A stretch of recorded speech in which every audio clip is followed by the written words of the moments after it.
ये बोल रहा हूँ थोड़ी सी नहीं करो, चालू हो वीडियो तो चल रही है। नमस्कार, ग्रामीण महिला विद्यापीठ के एकलव्य चैनल पर आपका स्वागत है। आज हम आपको पढ़ाएंगे कक्षा 8th का जो सेकंड लेसन चल रहा था, लाख की चूड़ियाँ। तो कामता प्रसाद जो इसके लेखक हैं वो ये बताना चाहते हैं कि लेखक जब गांव जाता था तो उसको किस प्रकार बद्रू मामा के द्वारा क्या मिलती थी, लाख की छोटी छोटी रंग बिरंगी गोलियां मिलती थी। तो उसको गांव में जाने का बहुत ही शौक रहता था।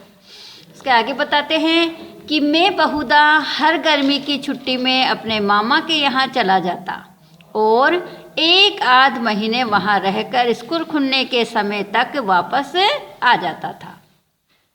परंतु 2-3 बार ही मैं अपने मामा के यहाँ गया होऊंगा, तभी मेरे पिता की एक दूर के शहर में बदली हो गई, यानी ट्रांसफ़र हो गया। और एक लंबी अवधि तक मैं अपने मामा के गांव में न जा सका, यानी कि मैं मामा के गांव में नहीं जा सका और बद्रू मामा से भी नहीं मिल पाया। तभी लगभग 8-10 वर्षों के बाद जब मैं वहाँ गया तो इतना बड़ा हो चुका था कि लाख की गोलियों में मेरी रुचि नहीं रह गई थी, यानी कि मैं बड़ा हो गया था और गोलियों से खेलने का मेरा समय निकल गया था। अतः गांव में होते हुए भी कई दिनों तक मुझे बदलू का ध्यान न आया। इस बीच मैंने देखा कि गांव में लगभग सभी स्त्रियां कांच की चूड़ियां पहने हैं। सभी स्त्रियां कौन से रंग की चूड़ियां पहने हुई थी? कांच की चूड़ियां, जिनको बद्रू का क्या नहीं करते थे, पसंद नहीं करते थे। विले ही हाथों में मैंने लाख की चूड़ियां देखी, यानी विले यानी बहुत कम हाथों में मैंने क्या देखी? लाख की चूड़ियां देखी। तब एक दिन सहसा मुझे बदलू का ध्यान हो आया, यानी बदलू काका की याद आ गई। बात यह हुई कि बरसात में मेरे मामा की छोटी लड़की आंगन में फिसलकर गिर पड़ी और उसके हाथ की कांच की चूड़ी टूटकर उसकी कलाई में घुस गई और उससे खून बहने लगा। मेरे मामा उस समय घर पर न थे, मुझे ही उसकी मरहम पट्टी करनी पड़ी। तभी सहसा मुझे बदलू का ध्यान हो आया और मैंने सोचा कि उससे मिल आऊँ। अतः शाम को मैं घूमते घूमते उसके घर चला गया। किसके घर चला गया? बदलू काका के घर चला गया। बदलू वहीं चबूतरे पर नीम के नीचे एक खाट पर बैठा हुआ था।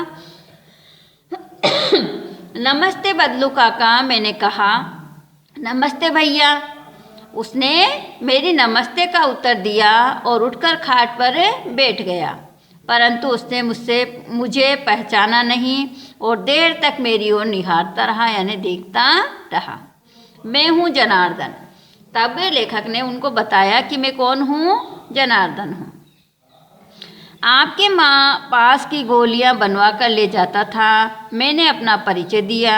बदलू फिर भी चुप रहा, मानो वह अपने स्मृति पटल पर अतीत के चित्र उतार रहा हो। और तब वह एकदम बोल पड़ा, आओ आओ लल्ला बैठो, बहुत दिन बाद आए।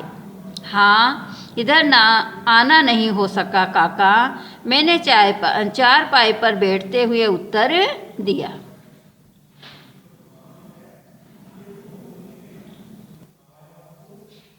कुछ देर फिर शांत रही। मैंने इधर उधर दृष्टि दौड़ाई, न तो मुझे उसकी मचिया ही नजर आई, न ही भट्टी जिस पर बैठकर वो लाख की चूड़ियाँ बनाता था वो मचिया भी नजर नहीं आई, और जिस पर वो लाख को तपाता था वो भट्टी भी नजर नहीं आई। आजकल काम नहीं करते काका? मैंने पूछा। नहीं लल्ला, काम तो कई साल से बंद है। मेरी बनाई हुई चूड़ियाँ कोई पूछे तब तो गांव में कांच का प्रचार हो गया है। वह कुछ देर चुप रहा, फिर बोला, मशीन युग है न यह लल्ला। आजकल सब काम मशीन से होता है, खेत भी मशीन से जोते जाते हैं, और फिर जो सुंदरता कांच की चूड़ियों में होती है लाख में, वो कहाँ संभव है। लेकिन कांच बड़ा खतरनाक होता है, बड़ी जल्दी टूट जाता है। मैंने कहा। नाजुक तो फिर होता ही है लल्ला। कहते कहते उसे खांसी आ गई और वह देर तक खांसता रहा। मुझे लगा उसे दमा है। अवस्था के साथ साथ उसका शरीर ढल चुका था।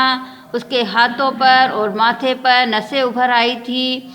जाने कैसे उसने मेरी शंका भांप ली और बोला, दमा नहीं है मुझे, फसली खांसी है, यही महीने 2 महीने से आ रही है, 10-15 दिन में ठीक हो जाएगी। मैं चुप रहा। मुझे लगा उसके अंदर कोई बहुत बड़ी व्यथा छिपी है, यानी उसके अंदर क्या छिपा हुआ है, बहुत बड़ा दुख छिपा हुआ है।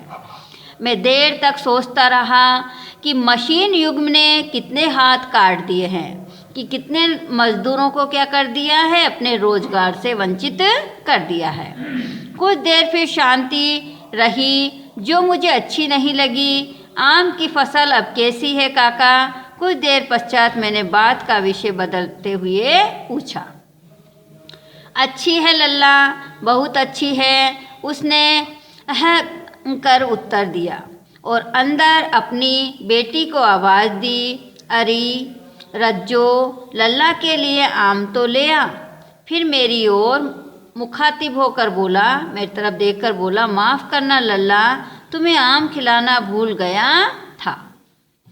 नहीं नहीं काका, आम तो इस साल बहुत खाए हैं, वाह वाह, बिना आम खिलाए कैसे जाने दूंगा तुमको। मैं चुप हो गया। मुझे वो दिन याद हो आए जब वह मेरे लिए मलाई बचा कर रखता था। गाय तो अच्छी है ना काका? मैंने पूछा।